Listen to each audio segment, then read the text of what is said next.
Eu queria mais entender. A gente começou a conversar logo no comecinho sobre liberalismo, né, progressismo. Vamos tentar, você que é um cara inteligente, separar as coisas, porque você se considera um conservador, liberal, qual é a sua definição? Cara, eu sou... E explicar essas coisas bem da maneira Schopenhauer que você falou, de uma coisa bem simples, né?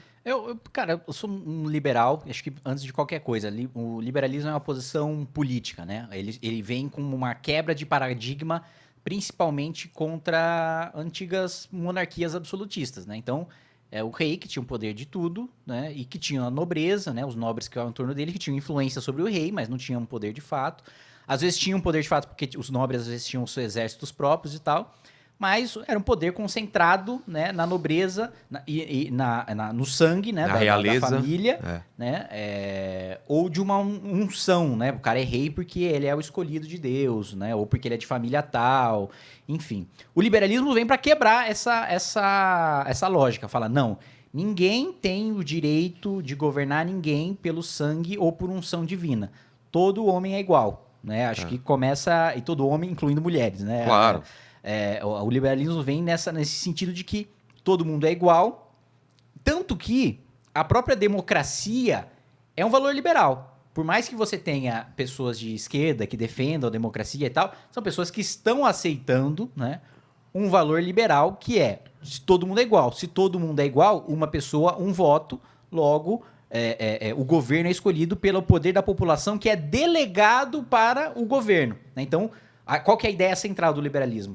Não é que o Estado tem um poder, o governo tem um poder e ele impõe a você esse poder.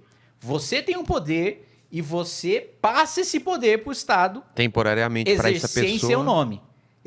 Não é nem temporariamente, permanentemente. O Estado, não estou nem o falando Estado, do eleito. Não estou falando da pessoa. É isso, estou falando de você permanentemente dar o poder para o Estado para definir questões de sociedade, né? Para dirimir conflitos da sociedade. E não igual ao rei. Ele não tem o poder de rei. Exatamente. E você elege pessoas temporariamente, aí sim, que exercem o poder nesse nome e tal. Então, tem essa questão política. Porque hoje, quando você fala liberal, economia. As pessoas levam muito para o campo econômico. É. Mas a origem do liberalismo não surgiu para debater economia. A origem do liberalismo primeiro, qual que é o estado de natureza do homem? Que é uma discussão filosófica muito, muito, muito profunda e que não tem nenhum consenso e acho muito difícil algum dia a gente chegar no consenso, né? O homem, nu, com a mão no bolso, né? Quando nasce selvagem, pelado, qual que é o estado de natureza dele? Ele está em guerra? A gente, quando nasce homem selvagem, a gente está sempre em guerra? Não. A gente está sempre em paz? A gente é livre? Ou a gente é escravo da nossa condição de pobre, de pelado, de caçador? Essa discussão filosófica. E o liberal acredita que o estado de natureza do homem é a liberdade. Que o estado de natureza do homem é que ele é livre para fazer o que bem entender, para tomar suas escolhas, para ter sua propriedade. Individualismo? Que a propriedade, mais ou menos, é uma ideologia centrada no indivíduo, por quê?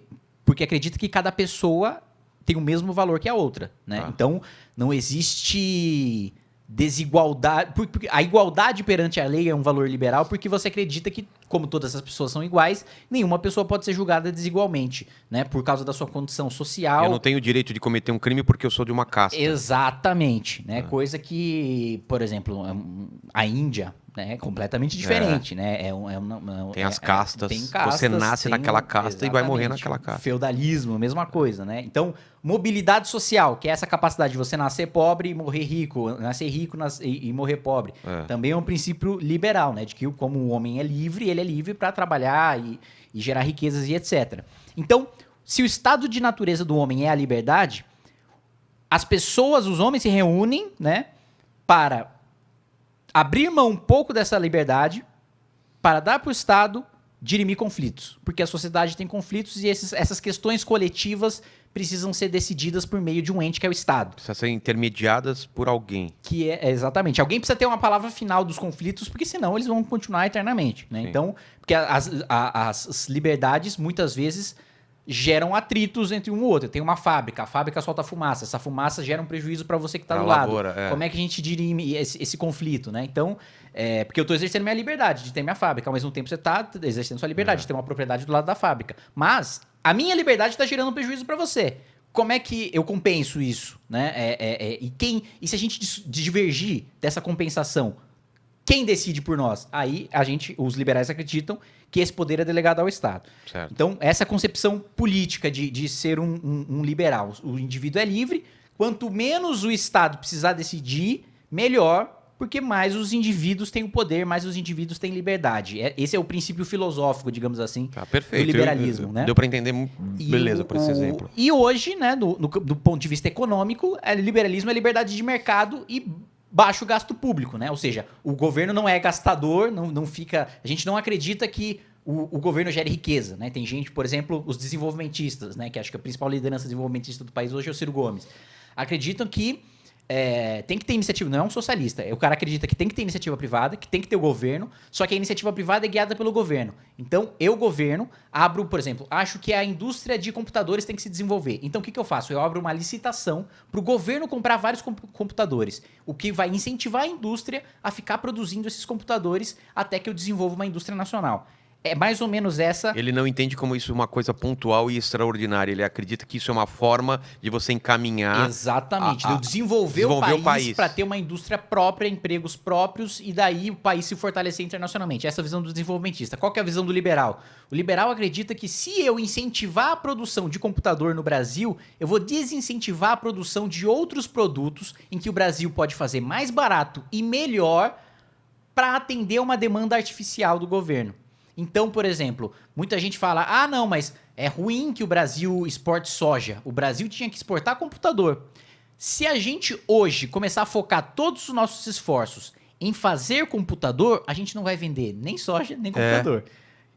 Hoje, o que a gente faz? É o maior produtor de soja do mundo. Da melhor e mais barata soja do mundo. Hoje. A gente usa esse dinheiro para importar tecnologia de outros países que fazem tecnologias melhores e mais baratas do que a gente faz aqui. Então, a gente acredita muito no que a gente chama de vantagem comparativa. Os países têm vocações, né? Então, aqui, a vocação do agronegócio é imensa, né? E que tem vantagens competitivas sobre outros países e que nessa vantagem o país se desenvolve. Território, tamanho... Criatividade, né? Você tem muita... Por exemplo, por que não floresce mais... o Brasil é um dos maiores mercados de games do Brasil. Por que não tem mais indústria de games surgindo aqui? Porque você tem um desincentivo gigantesco por parte do governo que não é que o governo não incentiva, não compra jogo, né? Não dá dinheiro público para jogo. É o contrário. Ele sobretaxa porque ele acredita que o jogo é uma coisa que vicia e deve ser desincentivado. Né? Então, o videogame é uma coisa que vicia, deve ser desincentivado. Cara, isso é como tá hoje. É a justificativa da receita para sobretaxa de jogo. Né? Então, o jogo deve ser desincentivado porque é uma coisa que vicia. Né? Então, a gente acredita que não. Todo mundo deve ter o tratamento igual. E tudo, quando eu falo tudo, é tudo mesmo. Bebida alcoólica tem que ter a mesma tributação que arroz. Porra, mas arroz é muito mais... Cabe ao consumidor decidir. Não sei o quê. Não cabe ao governo decidir se o arroz é mais importante que a cachaça. Se o indivíduo acreditar que a cachaça é mais importante para a vida, para a felicidade, para os anseios que ele quer para a vida dele, ele decide. Essa é a visão, essa é a justificativa moral da política econômica do liberalismo. Que é imoral eu, enquanto governo, decidir o que é melhor para você enquanto indivíduo. Por quê? Porque o poder é seu, na verdade. Então não faz sentido eu usar o seu poder para limitar a sua liberdade. Faz sentido eu usar o seu poder para dirimir um conflito do qual você é vítima.